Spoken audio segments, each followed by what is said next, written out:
चलिए यहाँ पे और भी दीगर हजरात है, जैसे तारिक अनवर साहब है, आइए हम इनसे बातचीत करते हैं।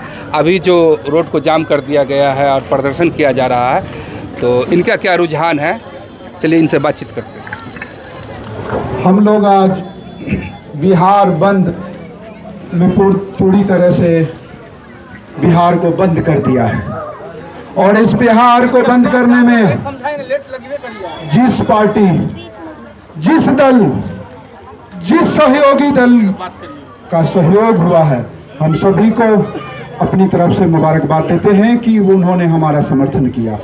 हम नागरिकों का समर्थन किया, हाँ, हिंदू मुस्लिम सिख ईसाई का नहीं, हम नागरिक का समर्थन किया। हम आवाज़ लगाते हैं, हम आवाज़ दे प्लेटफॉर्म पर आकर। नागरिकता कानून जो लागू कर रहा है, हम पर थोपा जा रहा है, उसको किसने कह दिया कि नागरिकता खत्म हो जाएगा? ये तो स्पष्ट है कि हमसे आधार कार्ड का वैलिडेशन छीन लिया गया, वोटर आईडी कार्ड का वैलिडेशन छीन लिया गया। तो इस क्लियर है कि हमारा बैकग्राउंड चुनाव आयोग के जरिए हम लोगों को क्या आधार नंबर को खत्म कर दिया गया? आधार नंबर को नहीं, आधार कार्ड का नंबर और आधार कार्ड जो है उसको वैलिडेशन नहीं है, उससे आप वोट नहीं गिरा सकते हैं। नहीं, पिछले इलेक्शन में भी वोट गिरा, पिछले इलेक्शन में गिराया गया, तो फिर इस बार क्यों नहीं? और ये जो नागरिकता कानून या जो भी आप नागरिकता ला रहे हैं, उसको इस चुनाव से पहले ही क्यों? चुनाव के बाद भी सरकार का मानना है कि हम जनगणना कर रहे हैं, तो फिर क्या दिक्कत है? जनगणना अगर हो ही रहा है तो क्या दिक्कत है? आपको बता दें कि अभी फरवरी में ये जनगणना का जो जातीय जनगणना हुआ वो कंप्लीट होके गया है। तो जब जातीय जनगणना बिहार में हो गया, तो फिर ये जनगणना करने का क्या अधिकार बनता है? किस आधार से आप कहेंगे कि एनआरसी हो रहा है? इस आधार से कहेंगे कि आप जितना भी वैलिडेशन आपके पास सर्टिफिकेट है, उसका कोई वैलिडेशन नहीं है, नहीं, रद्द कर दिया। देखिए, उनका कहना ये है कि आपके पास जो डॉक्यूमेंट है उसी को लगाइए। तो आप कह रहे हैं कि 1987 से के बाद जो भी जन्म लिया भारत में, बिहार में, उसको अपने बाप दादा का बर्थ सर्टिफिकेट देना है। क्या हम लोग के पास है? किसी के पास नहीं है। हम तो कहते हैं कि नरेंद्र मोदी जी दिखा दे अपना बर्थ सर्टिफिकेट अपने दादा का, तो मान लें हम। नहीं, कहने का मतलब ये है कि अगर उसमें कोई भी सर्टिफिकेट लगाते हैं, नहीं, कहने का मतलब है कि कोई भी सर्टिफिकेट, जैसे रेसिडेंटल सर्टिफिकेट हुआ है या मैट्रिक का सर्टिफिकेट लगा देते हैं, और भी दीगर है, जो भी जमीन का पेपर लगा देते हैं, तो उसको भी वैलिड माना गया है।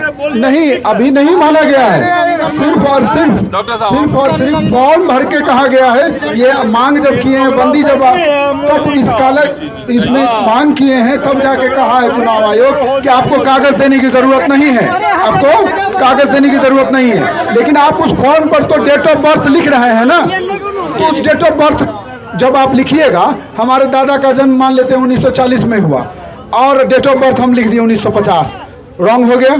आप जब वहाँ मिलाइएगा, आप वहाँ वोटर लिस्ट में नाम काट दीजिएगा। आप कहिएगा कि भाई आपका तो रॉन्ग था, गलत था, आप कहाँ भागिएगा? जब वोटर लिस्ट में नाम नहीं तो आप यहाँ के नागरिक नहीं, आप यहाँ के नागरिक नहीं तो आपका यहाँ कोई अधिकार ही नहीं है। यानी जनगणना के आधार पे एनआरसी किया जा रहा है। एकदम स्पष्ट रूप से क्लियर है कि बैकग्राउंड चुनाव आयोग के जरिए हम लोगों को एनआरसी में झोंका जा रहा है। हमको कोई दिक्कत नहीं है, हम बस इतना कह रहे हैं कि ये जो आप कर रहे हैं, ये इलेक्शन के बाद भी हो सकता था। हर जाति के लोग भी परेशान होंगे अगर इस तरह की बात है। तो जनगणना के आधार पर एनआरसी किया जा रहा है, तो हर जाति, चाहे हिंदू, मुस्लिम, सिख, ईसाई, कोई भी धर्म के हो, सबके लिए ये परेशानी बढ़ने वाला है। अभी कुछ दिन पहले, कुछ साल पहले, एक साल पहले, करीब 1 साल 1.5 साल पहले आसाम में एनआरसी लागू किया गया पायलट प्रोजेक्ट के नाम पर। 25 लाख हिंदू भाई डिटेंशन कैंप में जाके उसको बंद कर दिया गया। आसाम की बात है ये। 25 लाख हिंदू भाई, हम बार बार कह रहे हैं, ऐसा नहीं है हिंदू मुस्लिम सिख ईसाई की बात कर रहे हैं, हम अपने हक अधिकार की बात कर रहे हैं। इस हक अधिकार में सभी का योगदान है, इस सरकार में, सरकार बनने में सभी का योगदान है। इस देश को आज़ाद कराने से लेकर अब तक सभी भाई हिंदू मुस्लिम सबका अधिकार है। लेकिन लोग समझने को नहीं है, लोग समझ नहीं रहे हैं कि हमारा है, हम कर लेंगे। आपके परिवार का मामला नहीं है, आपके समाज का मामला नहीं है, यहाँ के नागरिकता का मामला है। हमारे पूर्वज जो यहाँ थे, जो यहाँ मर गए, क्या वो यहाँ के नागरिक नहीं थे? हम उनसे मांगेंगे जाके कि हम बर्थ सर्टिफिकेट हमको दीजिए। सरकार अगर नहीं मानती है तो फिर क्या करें? अगला तो कदम क्या अगला होगा? कदम ये होगा कि हम लोग धरना पर बैठेंगे अनिश्चित काल के लिए, अनिश्चित काल के लिए धरना पर बैठेंगे। तो इस वक्त हमारे साथ तारिक अनवर साहब थे। इन्होंने हमसे बातचीत की, इनका बहुत बहुत धन्यवाद।